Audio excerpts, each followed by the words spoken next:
স্মরণকালের ভয়াবহ দুর্যোগে নেপালে প্রাণহানি বেড়ে 289, নিখোঁজ 8 শতাধিক। তিব্বতেও খোঁজ মিলছে না অন্তত 600 জনের। 5000 মিটার উঁচুতে হিমবাহ ধসই কারণ বলছেন বিশেষজ্ঞরা। সংসদে উত্থাপিত শোক প্রস্তাবগুলো সর্বসম্মতিক্রমে গৃহীত হলো। এখন আমরা নিজ নিজ আসনে দাঁড়িয়ে 1 মিনিট নীরবতা পালন করব।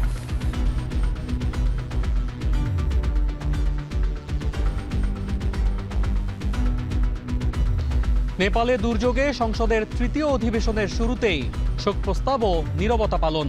উদ্ধার কাজে সহায়তা দিতে চায় বাংলাদেশ, পাঠানো হবে সেনাবাহিনীর একটি দল। রংপুরে 4 খুনের ঘটনায় 2 আসামির ডিএনএ ও ডোপ টেস্ট হবে, তদন্ত সঠিক পথে ফের দাবি পুলিশের।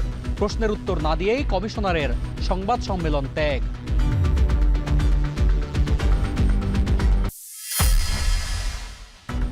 দু 2015 সালে সালাউদ্দিন আহমেদ গুম মামলায় জিয়াউলকে গ্রেপ্তার দেখালো ট্রাইব্যুনাল। 27 আগস্ট তদন্ত প্রতিবেদন। জুলাইয়ে মানবতা বিরোধী অপরাধে সাবেক স্বরাষ্ট্র সচিব, যুগ্ম সচিবের বিরুদ্ধে আনুষ্ঠানিক অভিযোগ। দুর্নীতির 15 মামলায় খালাস পেলেন মির্জা আব্বাস। গুলশান করাইল মহাখালী বস্তিতে বহুতল ভবন নির্মাণে চীনের কাছে 10,000 কোটি টাকা চায় ঢাকা। ধাপে ধাপে দেবে বেইজিং, জানালো রাষ্ট্রদূত।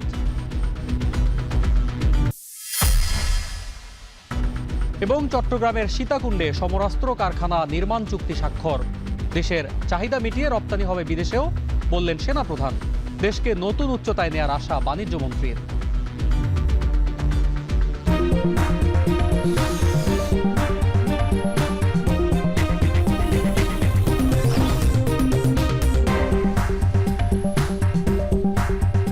স্বাগত এখন বিকেলে পুরো আয়োজনে, সঙ্গে আছে আমি অন্যয় কর্মকার। সময় গড়ানোর সাথে সাথে বেড়েই চলেছে নেপালে আকস্মিক বন্যা ও ভূমিধসে প্রাণহানির সংখ্যা।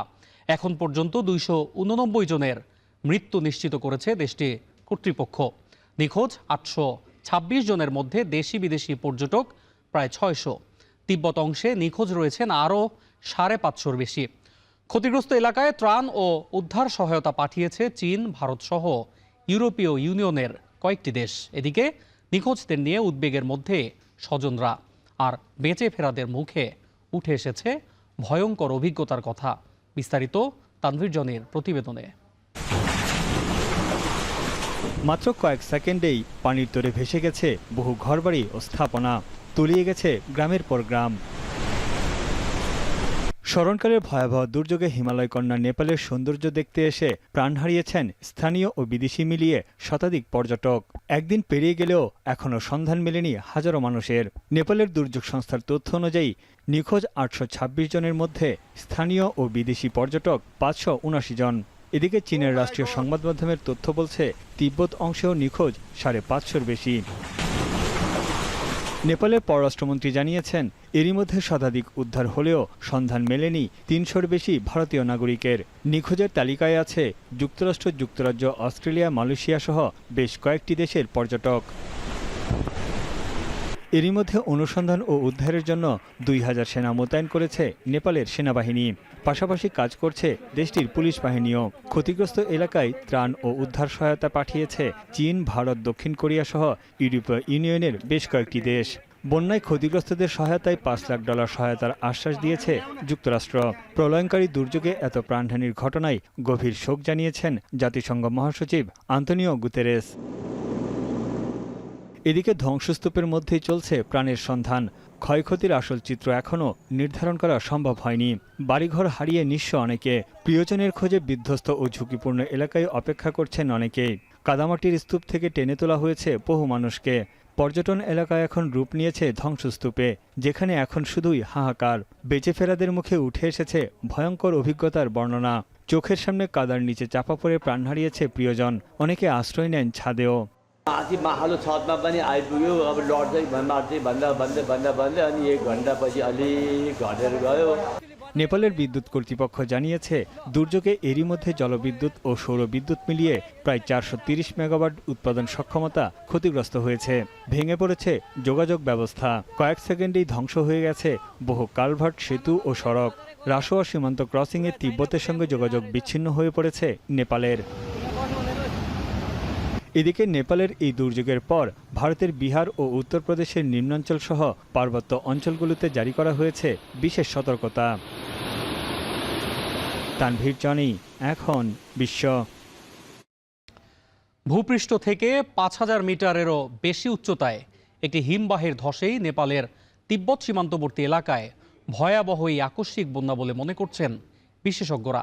তাদের ধারণা, প্রায় ৫,২০০ মিটার উচ্চতায় একটি হিমবাহের নিচের অংশ ভেঙে ১২০০ মিটার নিচের উপত্যকায় আছড়ে পড়ায় সৃষ্টি হয়েছে প্রাণঘাতী এই আকস্মিক বন্যা ও ভূমিধস।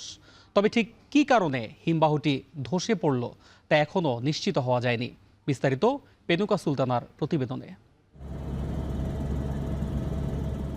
স্মরণকালের ভয়াবহ এক দুর্যোগের মুখোমুখি নেপাল। আকস্মিক বন্যা ও ভূমিধসে ক্রমেই লম্বা হচ্ছে মৃত্যুর মিছিল। মৃত্যু উপত্যকায় পরিণত নেপালের তিব্বত সীমান্তবর্তী অঞ্চল। কিন্তু প্রশ্ন উঠেছে, কোনো ধরনের বৃষ্টি ছাড়াই কেন এই প্রাকৃতিক বিপর্যয়?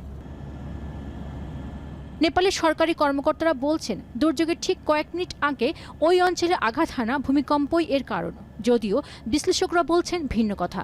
তাদের মতে, ভূপৃষ্ঠ থেকে ৫,০০০ মিটারের বেশি উচ্চতায় একটি হিমবাহ কয়েকশো মিটার নিচের উপত্যকার তলদেশে আছড়ে পড়ায় সৃষ্টি হয়েছে প্রাণঘাতী এই আকস্মিক বন্যা ও ভূমিধস।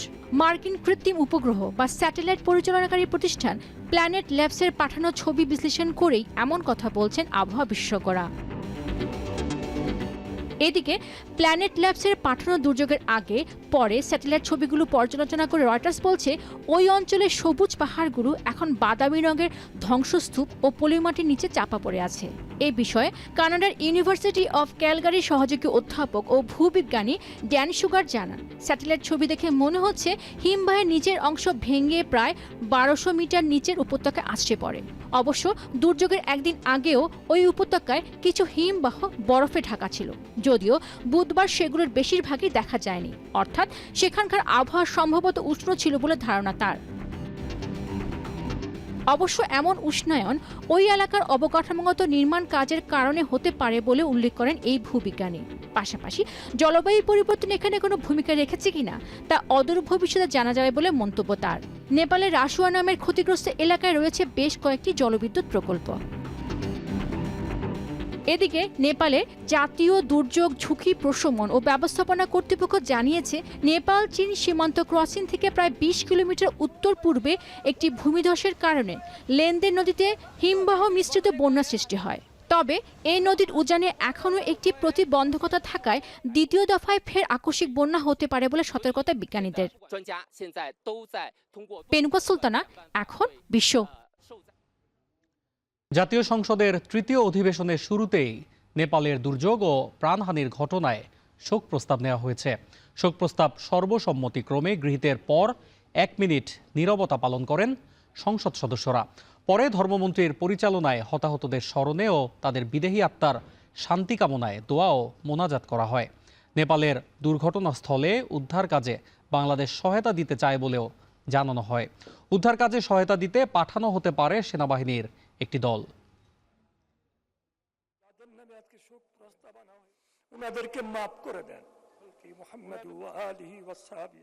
প্রস্তাবগুলো যথারীতি সংসদের কার্যবিবরণীতে অন্তর্ভুক্ত করা হবে এবং শোক প্রস্তাবগুলোর অনুলিপি সকল সম্মানিত ব্যক্তিবর্গের শোক সন্তপ্ত পরিবারের নিকট প্রেরণ করা হবে। আমরা এখন তাদের বিদেহী আত্মার প্রতি শ্রদ্ধা প্রদর্শন করার জন্য নিজ নিজ আসনে দাঁড়িয়ে ১ মিনিট নীরবতা পালন শেষে মোনাজাত করব। এদিকে নেপালের পররাষ্ট্রমন্ত্রী শিশির খানালের সঙ্গে টেলিফোনে কথা বলেছেন পররাষ্ট্রমন্ত্রী ডক্টর খলিলুর রহমান। সকালে ফোন করে নিহতদের প্রতি গভীর সমবেদনা জানান তিনি। দুপুরে পররাষ্ট্র মন্ত্রণালয়ের পাঠানো প্রেস বিজ্ঞপ্তিতে এ তথ্য জানানো হয়। এখন পর্যন্ত কোনো বাংলাদেশি নাগরিক হতাহত হওয়ার খবর পাওয়া যায়নি। তবে পরবর্তীতে কোনো বাংলাদেশি ক্ষতিগ্রস্ত হলে নেপাল সরকারের সহযোগিতা কামনা করেন পররাষ্ট্রমন্ত্রী। বিজ্ঞপ্তিতে জানানো হয়, এই কঠিন সময়ে বাংলাদেশের প্রধানমন্ত্রী নেপাল সরকার ও জনগণের প্রতি পূর্ণ সংহতি জানিয়েছেন। পাশাপাশি নেপালের প্রয়োজন অনুযায়ী যে কোনো সহায়তা দিতে বাংলাদেশ প্রস্তুত বলেও জানান মন্ত্রী। আজ সকালবেলা আমার সঙ্গে নেপালের পররাষ্ট্রমন্ত্রীর কথা হয়েছে। তাকে আমরা মাননীয় প্রধানমন্ত্রীর পক্ষ থেকে, বাংলাদেশের জনগণের পক্ষ থেকে নেপালে যে ভয়াবহ প্রাকৃতিক দুর্যোগ ঘটেছে সে বিষয়ে আমাদের সহমর্মিতা, আমাদের শোক জ্ঞাপন করেছি। আমরা তাদেরকে সর্বাত্মক সহযোগিতার অফার করেছি। দেশ ও জাতির কল্যাণে সম্পূর্ণ নিরপেক্ষভাবে কাজ করবেন বলে জানিয়েছেন রাষ্ট্রপতি মির্জা ফখরুল ইসলাম আলমগীর। সকাল 11:30টায় বঙ্গভবনের দরবার হলে কর্মকর্তা ও কর্মচারীদের নিয়ে অনুষ্ঠিত রাষ্ট্রপতির প্রথম দরবারে কথা বলেন তিনি। রাষ্ট্রপতির দায়িত্ব গ্রহণের আগে দল, সংসদ ও মন্ত্রিপরিষদ থেকে পদত্যাগ করে এসেছেন উল্লেখ করে বলেন, তিনি এখন সম্পূর্ণভাবে একজন দল নিরপেক্ষ মানুষ, দল নিরপেক্ষভাবেই দায়িত্ব পালন করে যাবেন। তিনি আরও বলেন, রাষ্ট্রপতি হিসেবে দায়িত্ব পালনের পর কারো প্রতি তার কোনো রাগ অনুরাগ থাকবে না। দেশ, রাষ্ট্র ও জনগণের স্বার্থই হবে তার একমাত্র লক্ষ্য। যে কোনো পরিস্থিতিতে জনগণের আস্থা অর্জন, সততা, নিষ্ঠা, আন্তরিকতা ও দায়িত্বশীলতা নিশ্চিতের উপর গুরুত্বারোপ করেন তিনি।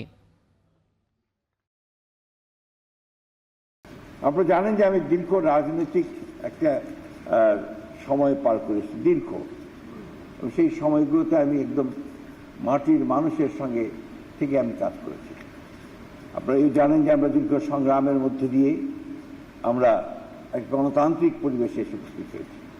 একজন দল নিরপেক্ষ মানুষ এবং আমার রাষ্ট্রের রাষ্ট্রপতি হিসেবে দায়িত্ব গ্রহণ করার পরে আমি সব কিছুর রাজনীতির ঊর্ধ্বে আমি থাকবো বলেই আমি শপথ নিয়েছি এবং আমার জন্য কোনো রাগ, বিরাগ, অনুরাগ কোনো কিছুর জন্য থাকবে না। আমার সামনে একটাই মূল উদ্দেশ্য, লক্ষ্য, সেটা হচ্ছে আমার দেশ, আমার রাষ্ট্র, আমার জনগণ। আবারও পুলিশের ভূমিকা ও বক্তব্য নিয়ে প্রশ্ন উঠেছে রংপুরে।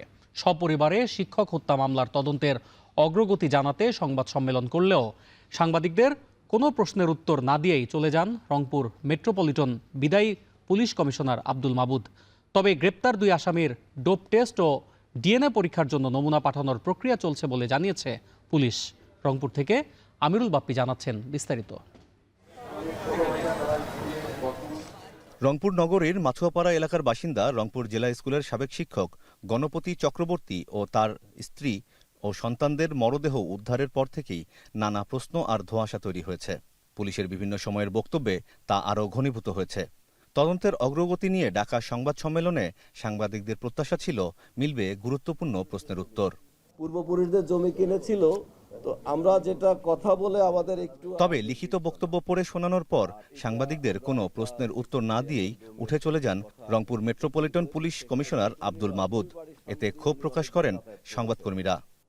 আমরা ভেবেছিলাম আজকে সেই রহস্যের জট উন্মোচন হবে বা তার কাছ থেকে আমরা প্রশ্ন করে উত্তর পেলে সমাধান মিলবে, কিন্তু আমরা দেখলাম যে 164-এ আসামি এবং সাক্ষীরা আদালতে যে জবানবন্দি দিয়েছে, তিনি আমাদেরকে সেই কথাগুলো একটু শোনালেন। শুনে আমরা যে প্রশ্ন করব তাকে সেই প্রশ্ন করার সুযোগ না দিয়ে তিনি উঠে চলে গেছেন। বিগত দিনে এরকম সংবাদ সম্মেলন ডাকে সে নিজের মতন কথা বলে সে চলে যায়, তাই আমাদেরকে ডাকার দরকার কি? সে একটা কাজ করতো, এখন তো অনেক যুগ আছে, সে একটা ভিডিও ক্যামেরা নিত, সে তারা নিজের মতন বলতো, আমাদের মেইলে পাঠিয়ে দিত। লিখিত বক্তব্যে অভিযুক্ত ও সাক্ষীদের দেওয়া জবানবন্দির বিভিন্ন তথ্য তুলে ধরেন পুলিশ কমিশনার। তিনি জানান, গ্রেপ্তার 2 আসামির ডোপ টেস্ট ও ডিএনএ পরীক্ষার জন্য নমুনা পাঠানোর প্রক্রিয়া চলছে। এরকম একটা চাঞ্চল্যকর খুন, 4টা মার্ডার হয়ে গেছে, সেখানে পুলিশ সবকিছু করবে, জনগণের সহযোগিতা পেলে আর একটু ভালো হয়। একটা মানুষ শুনেছে সেটুকু সাক্ষ্য দেওয়া উচিত। চাঞ্চল্যকর এই মামলায় তদন্তের স্বার্থে পুলিশকে আরও দায়িত্বশীল ও স্বচ্ছ ভূমিকা রাখার আহ্বান জানান বিশিষ্টজনরা। মানুষ প্রত্যাশা করছে যে এই ঘটনাটার নেপথ্য জানবার, আমাদের জানবার মাধ্যম হচ্ছে গণমাধ্যম। ফলে আমরা প্রত্যাশা করি যে তারা এই তদন্তের প্রাপ্ত যে ফলাফল, সেই প্রাপ্ত ফলাফলটি আমাদের কাছে উপস্থাপন করবেন। কোতোয়ালি থানায় হত্যা মামলা দায়েরের পরদিনই মামলার তদন্তভার দেওয়া হয় মহানগর গোয়েন্দা পুলিশের কাছে। তদন্তের অগ্রগতি নিয়ে পুলিশের বক্তব্য মিললেও সাংবাদিকদের প্রশ্নের উত্তর না দেয়ায় নতুন করে তৈরি হয়েছে নানা প্রশ্ন। এখন সুষ্ঠু তদন্তের মাধ্যমে প্রকৃত ঘটনা দ্রুত সামনে আসার অপেক্ষা স্বজন ও নগরবাসীর। আমিরুল বাপ্পি, এখন, রংপুর। বর্তমান স্বরাষ্ট্রমন্ত্রী সালাউদ্দিন আহমদকে গুমের মামলায় সাবেক র্যাব কর্মকর্তা জিয়াউল আহসানকে গ্রেপ্তার দেখিয়েছেন আন্তর্জাতিক অপরাধ ট্রাইব্যুনাল। 27 অক্টোবরের মধ্যে এই মামলার তদন্ত প্রতিবেদন দাখিলের নির্দেশও দেওয়া হয়েছে। এছাড়া জুলাই হত্যাকাণ্ডে সাবেক স্বরাষ্ট্র সচিব জাহাঙ্গীর আলম ও যুগ্ম সচিব ধনঞ্জয় কুমার দাসের বিরুদ্ধে আনুষ্ঠানিক অভিযোগ আমলে নিয়েছেন ট্রাইব্যুনাল। বিস্তারিত ইমদাদুল আজাদের প্রতিবেদনে। 2015 সালের 10 মার্চ রাতে উত্তরের একটি বাসা থেকে তুলে নিয়ে গুম করা হয় বিএনপির তৎকালীন যুগ্ম মহাসচিব সালাউদ্দিন আহমদকে। আওয়ামী লীগ সরকারের পতনের পর দেশে ফিরে 2025 সালের 3 জুন শেখ হাসিনা সহ 7 জনের বিরুদ্ধে ট্রাইব্যুনালে অভিযোগ দায়ের করেন তিনি। সেই মামলায় বৃহস্পতিবার সাবেক র্যাব কর্মকর্তা জিয়াউল আহসানকে গ্রেফতার দেখিয়ে কারাগারে পাঠানোর নির্দেশ দেন ট্রাইব্যুনাল।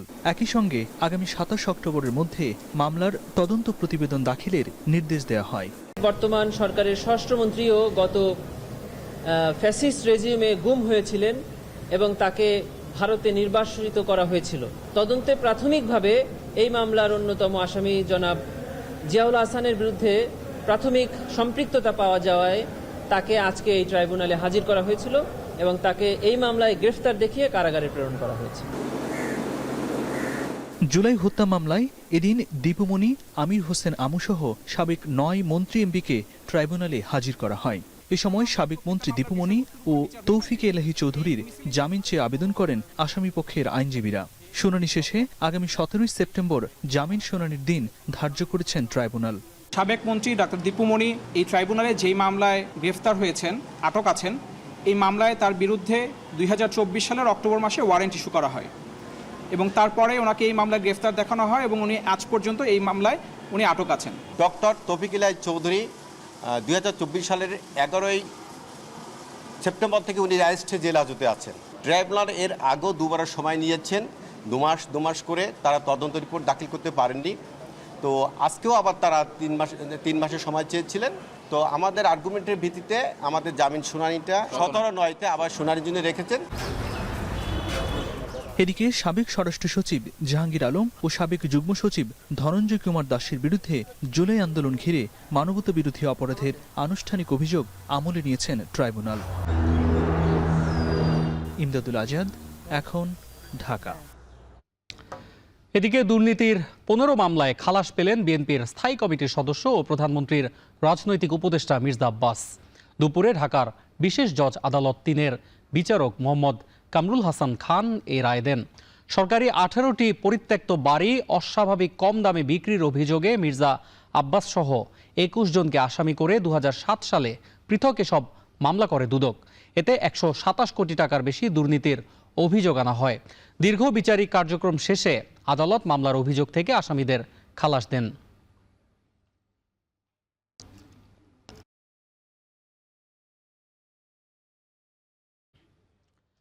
সৌদি আরবের রিয়াদে একটি সোফা তৈরির কারখানায় আগুনে পুড়ে যাওয়া 16 জন বাংলাদেশিদের মধ্যে 9 জনের মরদেহ দেশে এসে পৌঁছেছে। আর এ নিয়ে বিস্তারিত জানাতে হজরত শাহজালাল আন্তর্জাতিক বিমানবন্দর থেকে যুক্ত হচ্ছেন সহকর্মী সানি মৃধা। সানি, 9 বাংলাদেশির মরদেহ তো পৌঁছেছে, স্বজনদের কাছে মরদেহগুলো কখন হস্তান্তর করা হবে এই বিষয়ে আপনার কাছে কোনো তথ্য রয়েছে কিনা?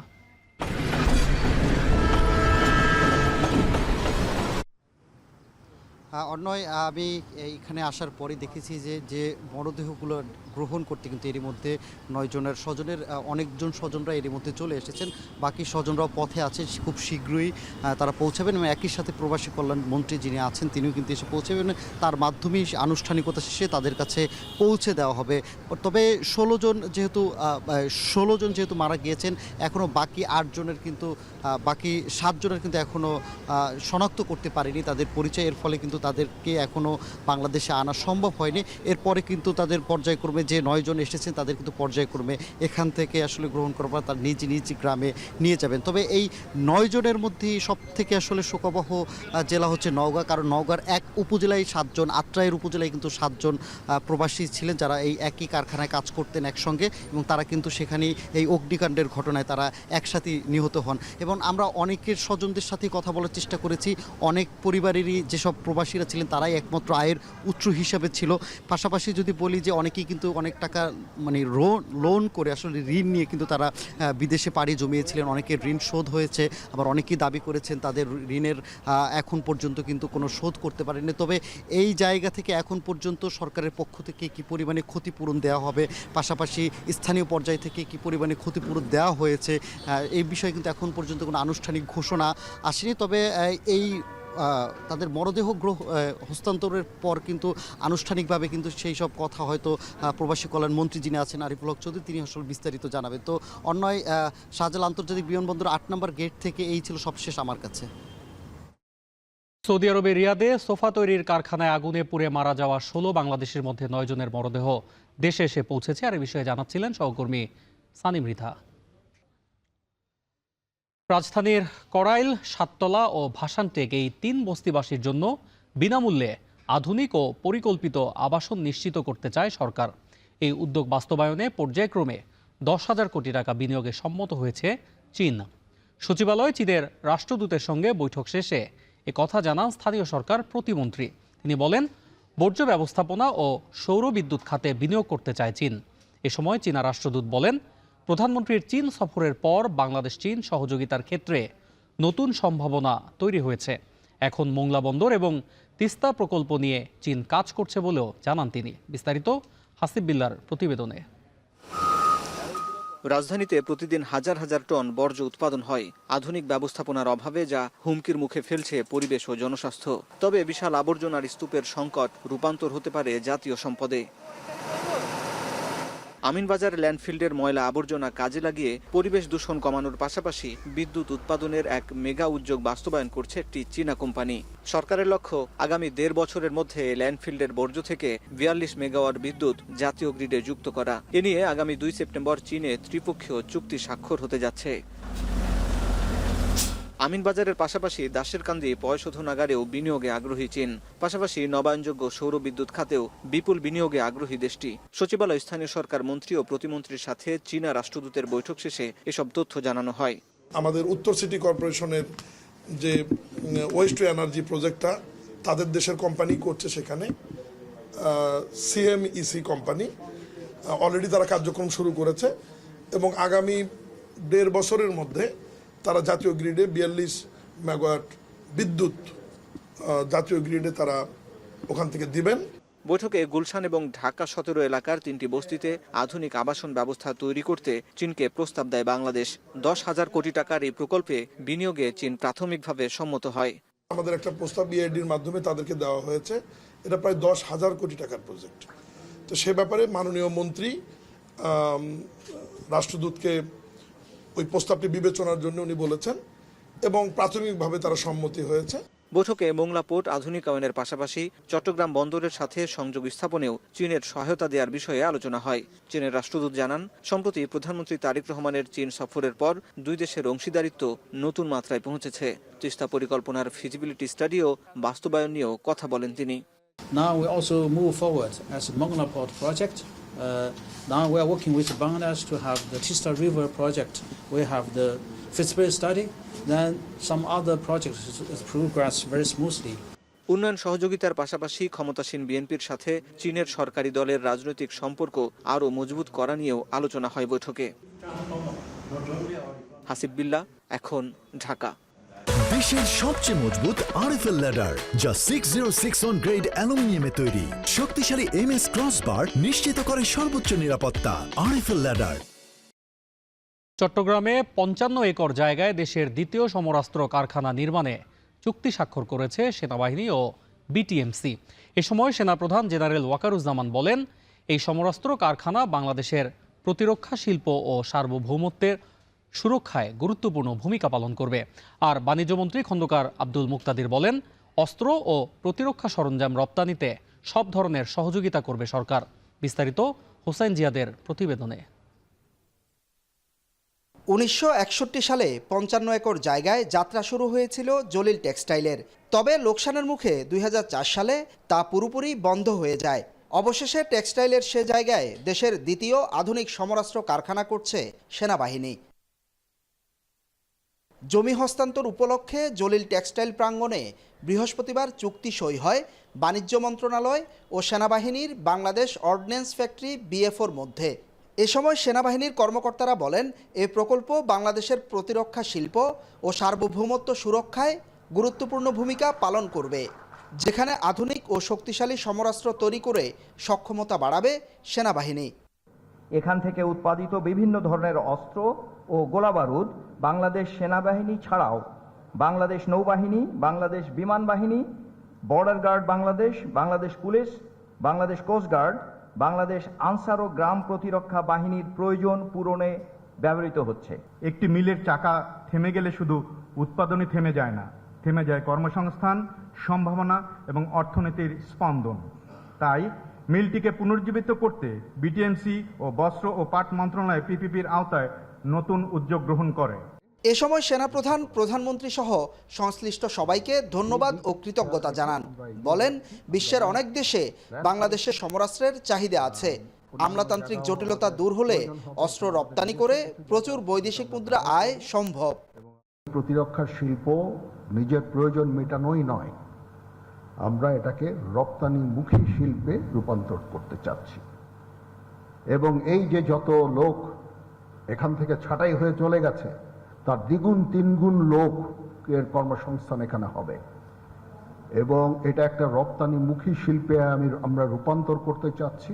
আমাদের এই জমিটা খুবই দরকার ছিল, কারণ বাংলাদেশ অর্ডিন্যান্স ফ্যাক্টরি যখন হয়েছিল 1970-তে, তারপর পরবর্তীতে এর কোনো এক্সপানশন হয় নাই।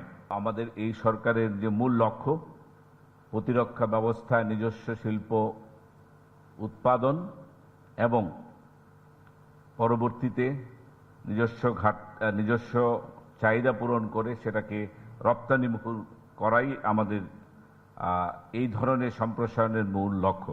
এ সময় বাণিজ্যমন্ত্রী বলেন, সরকার অস্ত্র ও প্রতিরক্ষা রপ্তানিতে সব ধরনের সহযোগিতা করবে। এটি দেশকে নতুন উচ্চতায় নিয়ে যাবে। প্রতিরক্ষা শিল্পের এবং প্রতিরক্ষা সক্ষমতার গতি প্রকৃতি আমূল পরিবর্তন হয়ে গিয়েছে, এবং পরিবর্তনের ধারাটা যদিও বহমান ছিল গত 20, 25, 30 বছর যাবৎ, কিন্তু চোখে আঙ্গুল দিয়ে দেখিয়ে দিয়েছে আমাদেরকে সাম্প্রতিককালের দুটি বৈশ্বিক সংঘাত। গাজীপুরের পর এটি দেশের দ্বিতীয় সমরাস্ত্র তৈরির কারখানা। হোসাইন জিয়াদ, এখন চট্টগ্রাম। দিনাজপুরে মোটর পরিবহন শ্রমিক ইউনিয়নের নেতা শেখ বাদশাকে গ্রেপ্তারের প্রতিবাদে শ্রমিকদের সড়ক অবরোধ কর্মসূচি অব্যাহত রয়েছে। সকাল 7টা থেকে দিনাজপুরের অভ্যন্তরীণ ও আঞ্চলিক বিভিন্ন রুটে বাস চলাচল বন্ধ রয়েছে। শেখ বাদশাকে থানা থেকে আদালতে নেয়ার প্রস্তুতির খবর ছড়িয়ে পড়লে কোতোয়ালি থানার সামনে উত্তেজনার সৃষ্টি হয়। এ সময় দুপক্ষের ধাওয়া পাল্টা ধাওয়া ও সংঘর্ষে 4 জন আহত হন। বিস্তারিত প্রতিবেদনে। সকাল থেকেই দিনাজপুরের বিভিন্ন গুরুত্বপূর্ণ সড়ক ও প্রবেশপথে আড়াআড়িভাবে বাস রেখে অবরোধ করেন ক্ষুব্ধ পরিবহন শ্রমিকরা। বন্ধ রয়েছে রাজধানীসহ দিনাজপুরের সঙ্গে সব রুটের যান চলাচল। এতে ভোগান্তিতে পড়েন সাধারণ যাত্রী ও পথচারীরা। জরুরি প্রয়োজনে বের হওয়া রোগীরাও পড়েন দুর্ভোগে। এই কালীতলা থেকে থানা পর্যন্ত ওরা ব্লক করে রাখছে। এখন চলাফেরা করার জন্য আমরা চলতে পারতেছি না, চলাচলেই। শেখ বাদশার গ্রেপ্তার ঘিরে কোতোয়ালি থানার সামনেও ছড়িয়ে পড়ে উত্তেজনা। রাজনৈতিক মামলাকে কেন্দ্র করে দুই পক্ষের মধ্যে ধাওয়া পাল্টা ধাওয়া ও লাঠিসোঁটা নিয়ে সংঘর্ষ হয়। এতে এক পক্ষের লাঠির আঘাতে 4 জন আহত হয়। পরিস্থিতি নিয়ন্ত্রণে কোতোয়ালি থানার প্রধান ফটক বন্ধ করে পুলিশ। মোতায়েন করা হয় অতিরিক্ত পুলিশ। অপদস্থ, লাঞ্ছিত, মার খাচ্ছি, মেডিকেলের মধ্যে ভর্তি হচ্ছে, আমাদের মাথা মুথা ফাটায় একাকার করে দিচ্ছে। আমরা আসছি আমাদের নেতাকে দেখার জন্য, এক পলক দেখবো, আমরা দুটো কথা বলবো, চলে যাবো। মুষ্টিমেয় কিছু সংখ্যক শ্রমিক যারা হয়তো আবেগের বশে ট্রাক এবং বাস থানার গেটে আপনারা দেখেছেন, তারা একদম এমন ভাবে ট্রাক বাস রেখেছে যে আমাদেরকে একটা কনফাইন্ড মতো অবস্থা। শেখ বাদশার স্ত্রী ইয়াসমিনের অভিযোগ, মোটর পরিবহন শ্রমিক ইউনিয়নের ত্রিবার্ষিক নির্বাচনে তার স্বামী অন্যতম প্রার্থী। নির্বাচনে অংশগ্রহণে বাধা দিতেই তাকে মামলায় গ্রেপ্তার দেখানো হয়। তফসিল অনুযায়ী ইউনিয়নের নির্বাচনে মনোনয়নপত্র দাখিলের দিন নির্ধারিত রয়েছে। ওরা ওখানে আমাকে অকথ্য ভাষায় গালিগালাজ করে চুলের মুঠি ধরে মারতে মারতে থানার গেটে নিয়ে এসে বের করছে। শেখ বাদশাকে গ্রেপ্তারের প্রতিবাদে শ্রমিকদের এই অবরোধে সকাল থেকেই অচল হয়ে পড়ে সড়ক যোগাযোগ। দাবি আদায় না হওয়া পর্যন্ত কর্মসূচি চলবে কিনা তা নিয়ে আলোচনা চলছে শ্রমিক নেতাদের সঙ্গে। এখন দিনাজপুর। দেশে আইন শৃঙ্খলা পরিস্থিতির উন্নতি দৃশ্যমান বলে মন্তব্য করেছেন স্বরাষ্ট্রমন্ত্রী সালাউদ্দিন আহমদ। বলেন, বর্তমান সরকার দায়িত্ব নেয়ার পর 24 ঘন্টার মধ্যে সংঘটিত সবগুলো অপরাধকে আইনের আওতায় আনা হয়েছে। বৃহস্পতিবার জাতীয় সংসদে প্রশ্নোত্তর পর্বে এ কথা জানান স্বরাষ্ট্রমন্ত্রী। এ সময় তিনি আরও বলেন, পুলিশ বাহিনীকে শক্তিশালী করতে নতুন করে 4000 এসআই, 400 সার্জেন্ট ও 10,000 কনস্টেবল নিয়োগেরও পরিকল্পনা রয়েছে সরকারের। এছাড়া লুট হওয়া অস্ত্র উদ্ধারে পৃথক কমিটি কাজ করছে বলেও জানান মন্ত্রী। আইন শৃঙ্খলা পরিস্থিতির উন্নতি হয়েছে কি হয় নাই সেটা তো দৃশ্যমান। বাংলাদেশে আজ পর্যন্ত বর্তমান সরকার দায়িত্ব নেওয়ার পর থেকে এই মুহূর্ত পর্যন্ত যত হেনিয়াস ক্রাইম হয়েছে, অপরাধ সংগঠিত হয়েছে, 24 ঘন্টা 48 ঘন্টা ক্ষেত্রের মধ্যে 7 ঘন্টার ভিতরে অপরাধী গ্রেপ্তার হয়েছে, আইনের আওতায় আনা হয়েছে। এবং সামাজিকভাবে যে কোনো স্পেসিফিক ঘটনা যদি আপনারা বলতে পারেন, সেই স্পেসিফিক ঘটনা আমি 300 ভিত্তিতে বিবৃতি দিতে পারবো। আজ পর্যন্ত সামাজিক চাহিদার ভিত্তিতে এবং যেগুলো আলোচিত হয়েছে, যেগুলো আলোচিত হয়ও নাই, সেরকম যেগুলো ঘটনা অপরাধ সংঘটিত হয়েছে, সেটা সমাজের চাহিদার ভিত্তিতে সংক্ষিপ্ত সময়ের মধ্যে যাতে বিচার কার্য সম্পন্ন হয় সেজন্য আমরা সহযোগিতা করেছি। মক্কা চুক্তিকে বাংলাদেশ ইতিবাচক হিসেবে দেখছে বলে মন্তব্য করেছেন পররাষ্ট্রমন্ত্রী ডক্টর খলিলুর রহমান। বলেন, যোগদানের বিষয়টি নির্ভর করছে সদস্যদের অভিপ্রায়ের উপর। যদি যোগদানের আমন্ত্রণ জানায় তাহলে ইতিবাচক হিসেবে দেখবে বাংলাদেশ। বৃহস্পতিবার জাতীয় সংসদে প্রশ্নোত্তর পর্বে এমন কথা জানান পররাষ্ট্রমন্ত্রী। তিনি আরও বলেন, মক্কা চুক্তি মুসলিম দেশগুলোর অভ্যন্তরীণ বিষয়, এ নিয়ে কারও উদ্বিগ্ন হওয়ার সুযোগ নেই। আমরা এতে এই প্যাক্টটিকে ইতিবাচক হিসেবে দেখছি। এতে যোগদান করার বিষয়টি এখনো আসেনি, কারণ এটা নির্ভর করছে যারা এই প্যাক্টের সদস্য তাদের অভিপ্রায়ের উপর। তারা যদি অভিপ্রায় প্রকাশ করেন বাংলাদেশকে এই প্যাক্টে নেবার জন্য, তাহলে পরে আমরা নিশ্চয়ই সেটা ইতিবাচকভাবে বিবেচনা করব। কিন্তু তার আগের ভালো মন্দ এটা এই বিষয়টি আলোচনা করাটা সম্ভবত সেই সময়টি এখনো আসেনি। আমরা নিশ্চয়ই এই সমস্ত বিষয় বিবেচনায় রাখব। তবে আমাদের মনে রাখতে হবে একটা কথা, যে এই প্যাক্ট এটা যদি বিস্তৃত হয় এবং এটা হচ্ছে বিশ্ব মুসলিম সমাজের আত্মরক্ষার একটি ব্যবস্থা, এবং এটা আমাদের পরিবারের, মুসলিম পরিবারের আভ্যন্তরীণ বিষয়। সুতরাং এটা নিয়ে কারো অন্যান্যদের উদ্বেগের কোনো অবকাশ নাই। সরকারি ইউনানি ও আয়ুর্বেদিক মেডিকেল কলেজ ও হাসপাতালের নানা সংকট দ্রুত সমাধানে উদ্যোগ নেওয়ার আহ্বান জানিয়েছেন বিরোধী দলীয় নেতা ও জামায়াতের আমির ডাক্তার শফিকুর রহমান। বৃহস্পতিবার সকালে রাজধানীর মিরপুরে সরকারি ইউনানি ও আয়ুর্বেদিক মেডিকেল কলেজ ও হাসপাতাল পরিদর্শনে গিয়ে এ আহ্বান জানান তিনি। আমি আপনাদেরকে ওয়াদা দেব যে দাবি আদায় আপনাদের লড়াইয়ের সাথে আমি থাকব। আপনারা লড়াই চালিয়ে যাবেন, আমি আপনাদের একজন সহযোদ্ধা হিসাবে এই লড়াইয়ে অংশগ্রহণ করব, কারণ এটা আমার দায়িত্ব। এই সেবাটা তুলনামূলকভাবে সাশ্রয়ী এবং পার্শ্ব প্রতিক্রিয়া মুক্ত, তাইলে এই সেবা কেন আমরা নেব না? আন্তর্জাতিক ক্রিকেটে বড় কিছুর স্বপ্ন দেখলেও মানসম্মত বলের যোগান নেই দেশের নারী ক্রিকেটে। ঘরোয়া ক্রিকেটে আইসিসির নির্ধারিত মাপের চেয়ে ছোট আকৃতির বলে খেলানো হয় বলে অভিযোগ করেছেন সাবেক অধিনায়ক রোমান আহমেদ। বিসিবির নারী উইংয়ের প্রধান বললেন, বল নিয়ে জটিলতার কথা তার জানা নেই। এদিকে নতুন কমিটি এলেও নারী বিপিএল আটকে আছে প্রতিশ্রুতির বৃত্তে। জুবায়ের আহমেদের প্রতিবেদন। দেখা যাচ্ছে যে বলের সাইজে ছোট থাকে। ইনফ্যাক্ট আমরা যে বল দিয়ে প্র্যাকটিসও করি না, মানে এমন টাইপসের বল থাকে যেটা। ঘরোয়া ক্রিকেট থেকেই তৈরি হন এক একজন রোমানা, জ্যোতি, সালমা কিংবা মারুফার মতো ক্রিকেটাররা, কিন্তু নারী ক্রিকেটারদের সেই ঘরোয়া ক্রিকেট ঠিক কতটা মানসম্মত? জাতীয় দলের সাবেক অধিনায়ক রোমানা যখন বলছেন আইসিসির মানের চেয়ে ছোট বলে ক্রিকেট খেলতে হয়, তখন নারী ক্রিকেটের ভবিষ্যৎ সংকটে সেই উত্তরও হয়ে যায় স্পষ্ট। আর ঘরোয়া ক্রিকেটে নিম্নমানের এবং ছোট বলে প্রস্তুতির পর শিরোপার স্বপ্ন দেখাটাও এক প্রকার বিলাসিতাই বলা যায়। শুধু কি তাই, নারী ক্রিকেট লীগ একেবারে অনিয়মিত। 2024 সালের পর থেকে মাঠে নেই ঢাকা নারী প্রিমিয়ার লিগ। পাইপলাইনে পর্যাপ্ত ক্রিকেটার না থাকায় নারী ক্রিকেটে নেই প্রতিযোগিতার পরিবেশ। আর নারী বিপিএল নিয়ে এখন পর্যন্ত 4 কমিটি আশ্বাস দিয়ে গেলেও বাস্তবে রূপ দিতে পারেননি কেউই, যা নিয়ে আক্ষেপ আছে রোমানার। ঘরোয়া লিগের আপাতত ফিউচারকে আমি জানি না, আমার মনে হয় যে এখন পর্যন্ত চালানোর দরকার। মানে একটা রীতি যে মানে আমাদের ডিভিশনটা চলছে বা আমাদের প্রিমিয়ার লিগগুলো চলছে, যেমন ওখানে 10টা 12টা টিম হয় বা আমরা যে 8টা টিম করি, 8টা টিম করি ভালো কথা, মেয়েদের ঠিক আছে, মেয়েদের নিয়ে একটা টিম করার কথা, কিন্তু আমার কথা কোয়ালিটির একটা টুর্নামেন্ট তো দরকার আমাদের। কারণ বিগত 3 বছর ধরে নেক্সট টাইম করতে করতে আসছে। হ্যাঁ, পাপন সাহেব থাকাকালীন থেকে আমরা শুনছি যে এবার তো করতে পারছে না, এবার হার্ড অ্যান্ড সোল আমরা ট্রাই করছি, নেক্সট টাইম অবশ্যই তোমাদের হবে। এত সব সংকটের কথা জানা নেই বিসিবির নারী উইংয়ের প্রধান রফিকুল ইসলাম বাবুর। তবে তার প্রতিশ্রুতি ঘরোয়া ক্রিকেট এবং নারী বিপিএল আলোর মুখ দেখবে শীঘ্রই। তাদের যে এই অভিযোগটা, এটা আমার কাছে প্রথম শুনলাম।